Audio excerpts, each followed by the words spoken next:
Hey guys, Brian Goes Blue. And Coco too. Back in with another movie review for you today. And today we're going to be seeing Poor Things. Poor Things. Poor Things. This is going to be a weird movie. I'm sure it will be. I don't know. I know this director likes to do some really weird stuff. His name's like Yorgos Lanthimos. It's pretty accurate. I forget what country of origin he's from, but I do love The Killing of a Sacred Deer movie. That's a pretty good one with Colin Farrell and Nicole Kidman. And then he also did The Lobster and this one called Dogtooth. But yeah, they're all pretty weird. So this one doesn't seem like it's any less weird. Probably one of his weirder ones, actually. Yeah. So yeah, I think it's like a Frankenstein type tale. Where a scientist played by I think his last name is Baxter, is played by Willem Dafoe, and he brings this girl back to life, and kind of his creation, Emma Stone. And then Kind of a different role for her. Yeah. And then she befriends somebody, Mark Ruffalo, and kind of wants to venture out into the world. So it's kind of like that. Yeah, I saw a little. Well, I didn't see anything. I just heard it. There was like a video of like two people in a theater, and they were watching a scene from this movie. Like the scene. There's like a pretty risque scene, and like all you heard was like Emma Stone, making noises. And they're like, "Don't see this with your parents or your family. It's awkward." There seems to be a lot of that going around right now in Saltburn and maybe Iron Claw. I don't know. Probably. We haven't seen that. They're in little tight wrestling outfits. Yeah. I just said a little tight. I don't even know what to say. Yeah. But no, this one looked totally weird when we saw the trailer. Like every time we saw the trailer, we're like, "Oh, it looks weird." We've been seeing this trailer for a while though. But we don't usually do this. We're down to like 2 or 3 showings of this. Like it's almost out of the theater. But it's been the holidays, so we've gotten out and seen some movies. A few. You've seen the reviews, but we also don't usually go before noon. It is this is an 11:15 showing. We got up bright and early for us. Yeah. We're officially on vacation, so we're on vacation together. So we're hoping to see quite a few movies during this, and this one caught a little bug. So he's feeling a little under the weather. I'm all right. And the weather outside is weather. It's a little chilly for Tampa. Yeah, it's like 59 degrees right now. Yeah, so it's a good day. So I wanted to bring something up because we are early to the movie theater. So we're a few days out from 2024. I can't believe it. It's almost New Year's. But as you know, we bring our popcorn bucket to the movie theater every time we go. This is the 2023. I had to think about what year we're in right now. We have the 2023 popcorn bucket, the purple one. So, excuse me. We purchased this around Christmas, or Santa bought it for us for, what was it, $24.99? I don't even remember. It ends up being $20 after your AMC Stubs rewards, which that's free to get. You don't have to pay extra for that. We have the A-list, which is extra, and we do want to do a video on that sometime in the new year. I really want to do a breakdown of that, just in case anyone's interested. But it's $5.29 every time you come back and you get a refill. Yeah.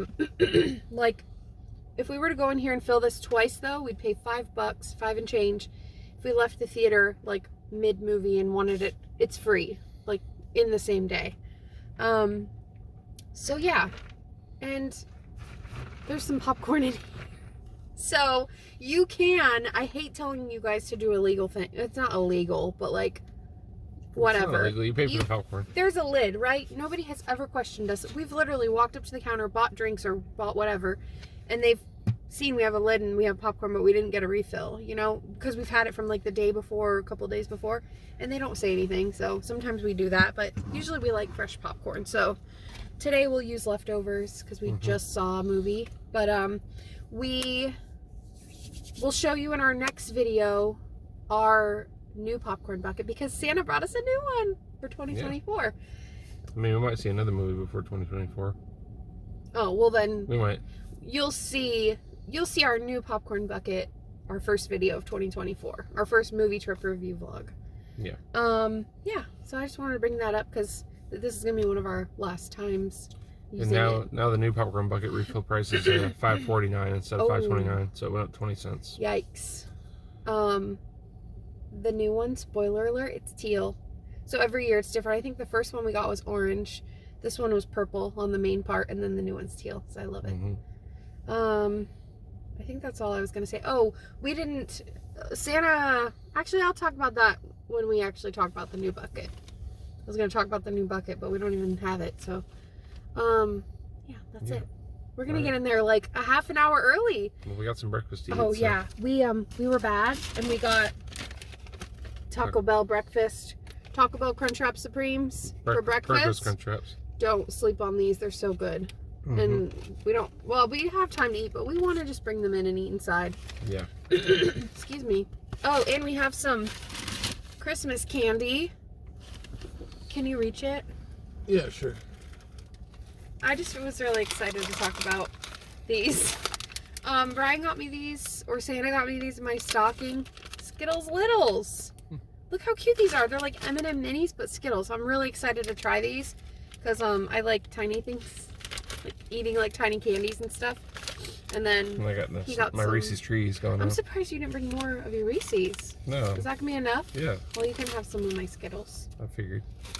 So yeah, I guess we're gonna get in there and get our crunch wrap on. Yep. Get our poor things on. Yeah. See you guys. All right. We are at the movies. Gonna see some poor people and some poor things. Through the trees to the AMC. To the trees, to the AMCs, we bees. All right. Past the palm trees. Well, there's no poster here for Poor Things, but it was a strange, very strange movie. Insert poster now. Yeah. We'll tell you about it in a second in the car. And we're back in the car. A couple hours later, like 3, almost. Yeah, about. It's like 2 hours and 20 something minutes. And it's daytime. This is rare that you get a out of Daytime theater reaction, yeah. Yeah, it's kind of it's kind of nice. You think I like felt like I was gonna get out. It was gonna be dark and late, and it's kind of cool. Yep. So, Poor Things. Poor Things. I keep wanting to say Poor Little Things. Poor little things. Let me get these socks off. Now it's warm outside. What do you think? You want me to go? Sure. It was weird, like I said, but I liked it a lot. It surprised me with how much I liked it, and I realized that maybe the first half of the movie was it black and white? The first. Yeah. First quarter to the half. And then all of a sudden it was in not just color, but vibrant, whimsical color. And then it made me wonder, okay, when did it switch?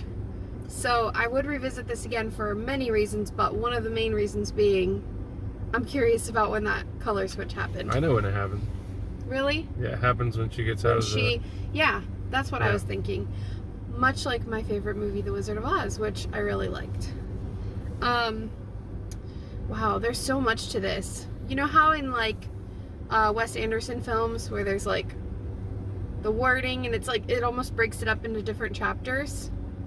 It did that with different locations. Yeah. Where the main character, Bella, played by Emma Stone, adventures and travels, and I guess that could be a bit of a spoiler, but I don't know. I feel like in the previews we did see her in different places. Yeah. So yeah, what I really liked about this is that the trailer didn't give a lot away. It showed you a lot of what you saw, but it didn't spoil anything. So yeah, it's definitely a different kind of movie, and I wasn't sure how I was going to feel about it because it was a little odd, but very odd. I really liked it a lot. There were some squeamish things. I wouldn't say gore, but blood and incisions and stuff things like that. Yeah. So there's that. But overall, I I think I would give it a... I think I'd give it like a 4.5. Really? Out of 5, yeah. What about you? Probably a 4. A 4? Okay. Yeah. That was pretty good. It's basically, I mean, I'll say some stuff about it. It won't be any spoilers, but yeah, I didn't give like the gist of it, like the, the telling of what this was about. So basically, you got Emma Stone's character, forget her other name, before she's Bella Baxter. Veronica or Victoria? Yeah, one of those. But it shows her on the edge of a bridge and jumping off at the beginning of the movie. Her character is pregnant, and she basically jumps off a bridge and kills herself. And Willem Dafoe, she calls him God in the movie. His name's Godwin. Yeah, his name's Godwin. Yeah, but he takes her back to his place, and he's kind of a crazy doctor, like a mad scientist kind of doctor. But he takes the baby out. I'll just tell you this part.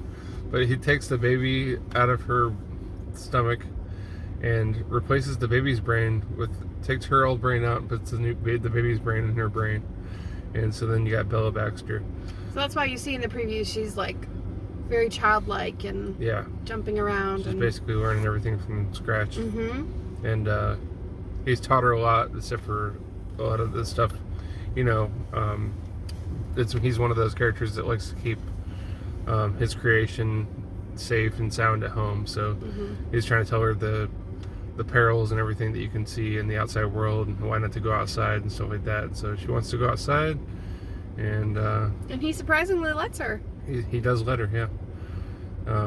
She meets up with this guy Duncan, who's played by Mark Ruffalo. He's really funny in this movie too. Yeah.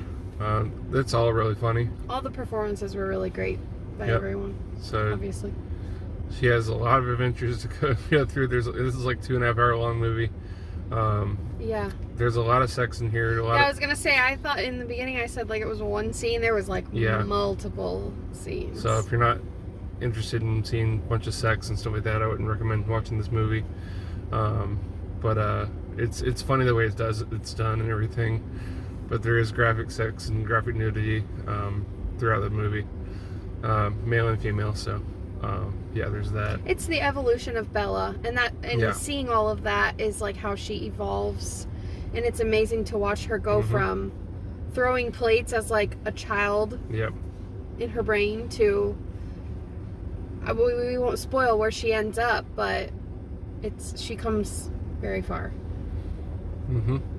And we don't know her age. We don't know how old she's supposed to. We never found out how old she was, I don't think, when she offed herself. But just very interesting. And it's almost like she's just like very carefree, and it's almost the way that everybody wants to be, like not worrying about time, or just like she's just very carefree and curious and adventurous. And I almost didn't say this because I didn't want it to come across the wrong way, but I think I connected with the movie a lot because I connected with her in a lot of ways. Not all the ways, but like in a lot of ways. And I thought that was really cool. I thought it was really cool. So. Yeah, and then she's also kind of engaged before she even leaves. Yeah. Because Willem Dafoe's character is like a teacher of anatomy or whatever, and he has like a bunch of men like in his class, and he takes a liking to one particular student, and he's like kind of teaching him and mentoring him, and he wants him to collect data on Bella's activity and like just her ways early on in the movie. So he becomes attached. They kind of form like a bond, and they fall in love. But for him, it's obviously more advanced than her because she doesn't really understand quite yet. And then that's right when that's like happening, she runs off with Mark Ruffalo's character. Yep. And she's like, I'll come back to you. And she does, but then there's like another twist with her previous life. So it's all over the place, but it all ties together at the end. Yeah. So it's really cool. It's really cool. It's really funny. The director uses a lot of different types of camera lenses through the movie. Oh yeah, there's a lot of fisheye. A lot of fisheye and a lot of like scope kind of lenses too, which really like goes with the movie really well. It does. Yeah, and it's all pretty much filmed in full frame. So you got the bars on the left and right, and yeah, it was really a trippy movie, but it's also a really good movie. Yeah, not for everyone, and it's really long, and I know a lot of people don't like that, but it kept me captivated. Yep. I could feel that it was long, but I knew going in how long it was. So yeah. But yeah. So yeah. So stay after the previews, stay after the credits. No, don't stay after the credits. We did. The cleaners or the workers came in, and they were like ready to go as soon as before the credits even started rolling. So we dipped out pretty early. Pretty damn quick. But yeah, there's a lot more people at the movies now. It's middle of the week. It's a weekday or end of the week. Kids are out of school. Kids are out of school. We had like the early birds going in with us. Yep. Kind of a different experience for us at the movies, but a good one all in all. So the little Skittles were great. The Reese's trees were great. So yeah, now we have the whole day ahead of us. So it's pretty exciting. I kind of like this. We don't always get the luxury of doing this because we work. So right now we would both probably be at work on a regular. Let's not talk about that. On a regular Thursday. Yeah, no. So yeah.